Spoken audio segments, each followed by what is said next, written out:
जनतेसाठी सदैव तत्पर आम्ही मुरुमकर, आपले शहर आपल्या बातम्या।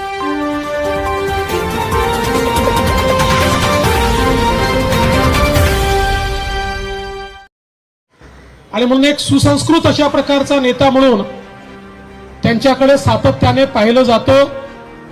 अशा प्रकारचं हे नेतृत्व आज भारतीय जनता पक्षामध्ये येत आहे। मला अतिशय आनंद आहे। मी खुबा साहेबांचे देखील आभार मानेन की आपण यामध्ये खूप पुढाकार घेतला आणि त्यामुळे एक चांगले नेते आज भारतीय जनता पक्षाला या ठिकाणी मिळाले। भाजप प्रदेश कार्यालयात केंद्रीय मंत्री भगवंत खुबा, उपमुख्यमंत्री देवेंद्र फडणवीस, प्रदेशाध्यक्ष चंद्रशेखर बावनकुळे यांच्या उपस्थितीत बसवराज पाटील यांनी प्रवेश केला। महाराष्ट्र प्रदेश काँग्रेसचे कार्याध्यक्ष राहिलेले माजी मंत्री बसवराज पाटील हे भाजपमध्ये जाणार असल्याची गेल्या अनेक महिन्यांपासून चर्चा होती। काल राजीनामा देऊन टाकत आज भाजप प्रवेशाचा मार्ग मोकळा करीत 40 वर्षे असणारे हाताची साथ सोडत कमळ हाती घेतले। माननीय बसवराजजी यांचं पक्षामध्ये स्वागत करावं। आपण सगळ्यांनी जोरदार टाळ्या वाजवून त्यांचं भारतीय जनता पक्षामध्ये स्वागत करूया। त्यांच्या सोबत असंख्य कार्यकर्त्यांनी आज भारतीय जनता पक्षामध्ये प्रवेश केलेला आहे।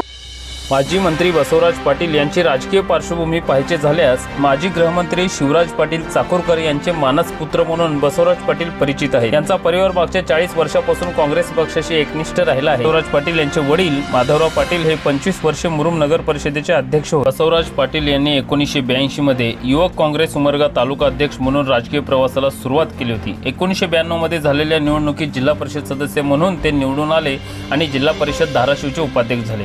1999 मध्ये झालेल्या विधानसभा निवडणुकीत उमरगा लोहारा मतदारसंघातून विधानसभा सदस्य म्हणून प्रचंड मताधिक्याने विजयी झाले। शिवराज पाटील यांच्या आशीर्वादाने ग्रामविकास राज्यमंत्रीपदी त्यांची निवड झाली। तसेच उमरगा लोहारा विधानसभा आरक्षित असल्याने लातूर जिल्ह्यातील औसा विधानसभा मतदारसंघातून 2009 व 2014 मध्ये सलग 2 टर्म विधानसभा निवडणूक लढून ते विजयी झाले। भाजप पक्ष प्रवेशाच्या वेळी बोलताना बसवराज पाटील म्हणाले की मी आज या पक्षामध्ये प्रवेश करत आहोत ते मी आपल्याला अतिशय मनापासून धन्यवाद देतो। आणि एवढंच सांगतो, मी ज्या पक्षामध्ये होतो 40 वर्ष तो आमचा प्रवास आहे। 40 वर्षामध्ये अतिशय प्रामाणिकपणानं, मग ते कुठली लोकसभेची निवडणूक असेल, विधानसभेची असेल, जिल्हा परिषद असतील, पंचायत समिती असतील, सर्वांना बरोबर घेऊन जाऊन कसं न्याय देता येईल आणि पक्षाबरोबर कसं प्रामाणिकपणानं पक्षामध्ये राहून काम करता येईल याचा सातत्यानं आम्ही प्रयत्न 40 वर्षामध्ये केलेला आहे। आणि म्हणून आज मी आपल्याला ठिकाणी सांगू इच्छितो, फडणवीस साहेबांच्या नेतृत्वाखाली त्याचप्रमाणे प्रामाणिकपणानं, निष्ठेनं, शुद्ध भावनेनं आम्ही काम करत राहू एवढंच अभिवचन आजच्या या निमित्तानं या ठिकाणी देतो। इतर बातम्यांसाठी पाहत राहा आम्ही मुरुमकर YouTube न्यूज चॅनल, आपले शहर आपल्या बातम्या।